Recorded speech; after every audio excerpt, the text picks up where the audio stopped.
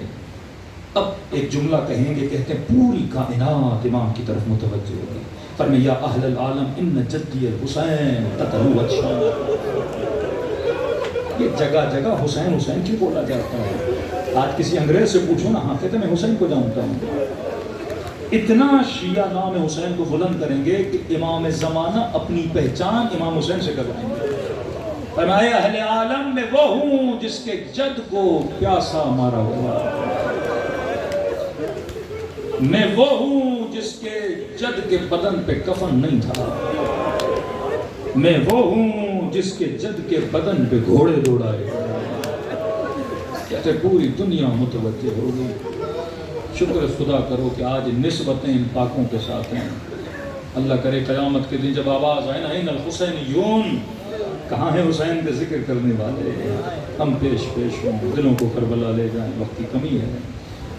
سلام کریں ان شہداء پہ جنہوں نے اپنی جانوں کو راہ خدا کے لیے قربان کیا۔ احسان ہے ابا عبداللہ حسین کا ہماری نسلوں پر، احسان ہے کہ خدا نے ان جہالتوں اور غفلتوں سے بچا کر ہمیں دامن اہل بیت میں جگہ دی ہے۔ فرمایا خلوص سے سلام کرو، خدا تجھے ثواب زیارت حسین عطا کرے گا۔ السلام علی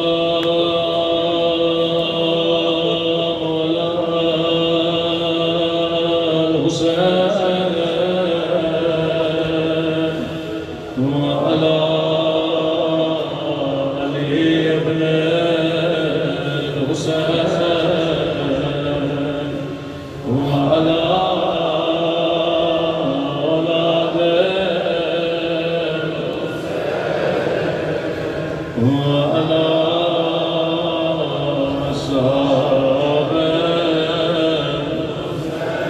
بلند آواز سے سلام۔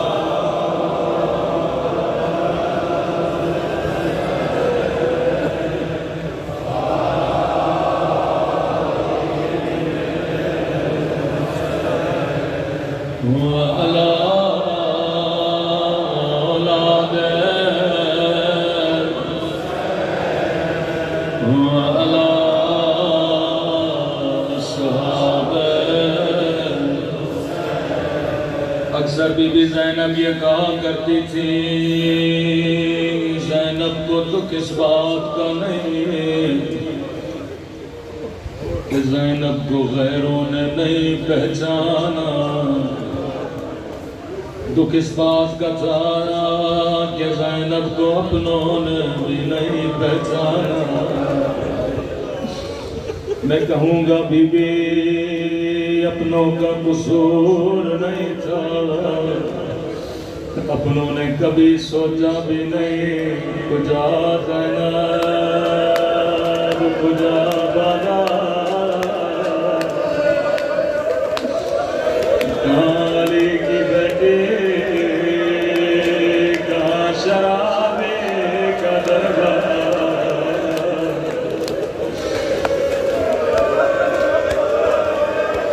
کہتے ہیں قافلہ جب شام کی بازار میں پہنچا، مولا حسین فرماتے شیو جب ٹھنڈا پانی پیا میری سکینہ کو یاد کیا کرو۔ دھیمی سی آواز نے بچی نے کہا پھپھی اماں مجھے بڑی پیاس لگی ہے۔ سیدہ نے کہا سکینہ یہاں پانی دینے والا کوئی نہیں، پتھر مارنے والا بہت ہے۔ چھت پہ ایک مومنہ بیٹھی تھی، دوڑی دوڑی گئی گلاس میں پانی بھرا، آ کر بی بی زینب کو دیا، کہنے لگی قیدی بی بی میں تیری بچی کو پانی پلاؤں گی۔ بی بی زینب نے کہا مومنہ سب دیکھ رہے ہیں تو پانی لے کر کیوں آئی ہے؟ کہنے لگی قیدی بی بی میرے مولا کا فرمان ہے اللہ قیدیوں کی دعا رد نہیں کرتا۔ قیدی بی بی میری زندگی گزر گئی، میں نے کبھی تجھ جیسے قیدی نہیں دیکھے۔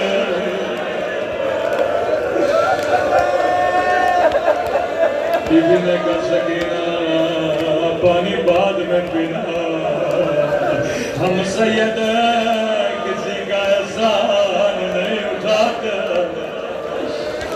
کہتے ابھی تک بچی کا چہرہ نیچے تھا، ننے ننے ہاتھوں کو اٹھایا، اپنا زخمی چہرہ اٹھایا، مومنہ کی نگاہ زخمی کانوں پہ پڑ گئے،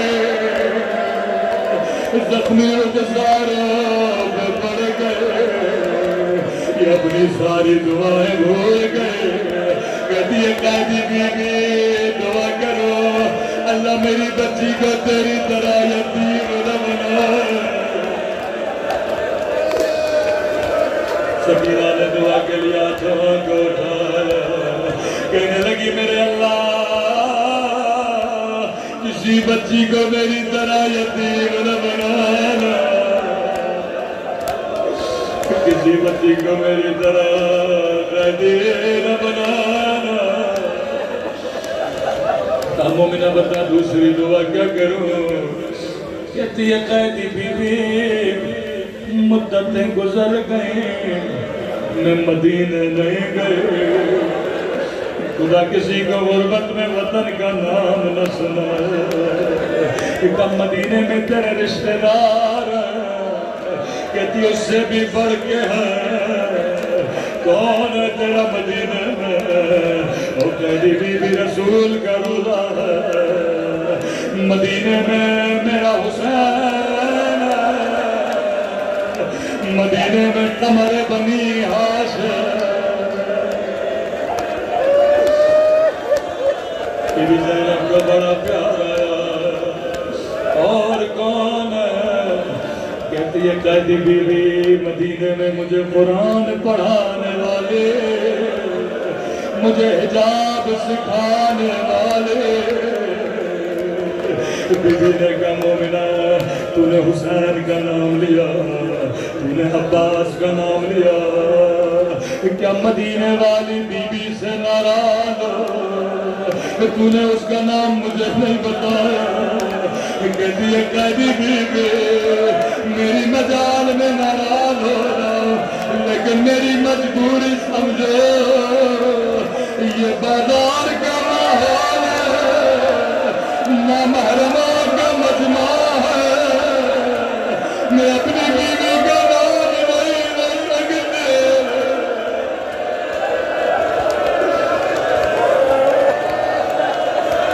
میں اپنی بیوی کا نام نہیں لے سکتے۔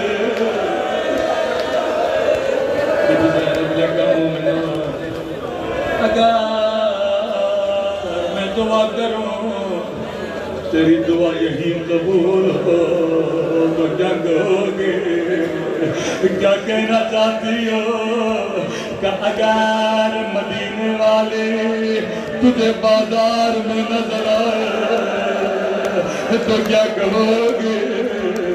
اتنا سننا تھا مومنہ کو چلا رہا کہتی ہے قیدی بیوی دعا نہیں کرنی نہ کر، لیکن میری بیوی کو بددعا تو نہ دے، میری بیوی تجھ جیسی قیدی نہیں۔